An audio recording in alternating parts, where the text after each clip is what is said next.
বরদাস্ত করবে না। আমাদের নেতারা বলেছেন, আমরা আগেই বলেছি, সুষ্ঠু নির্বাচনের জন্য পিআর পদ্ধতি চালু করতে হবে। এটা বাংলাদেশের জনগণের দাবি, এটা বাংলাদেশের মানুষের অভিপ্রায়, ভোটারদের অভিপ্রায়, ভোটারদের দাবি। পিআর পদ্ধতি চালু হলে জনগণের ভোটাধিকার নিশ্চিত করা যাবে।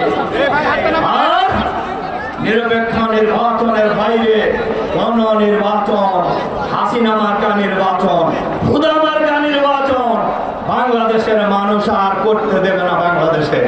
এজন্য এই জামাতের পক্ষ থেকে যে দাবি ঘোষণা করা হয়েছে, এই দাবি জনগণের দাবি। এই দাবির ভিত্তিতে সবাইকে ঐক্যবদ্ধ হওয়ার আহ্বান জানিয়ে আমার বক্তব্য এখানে শেষ করছি।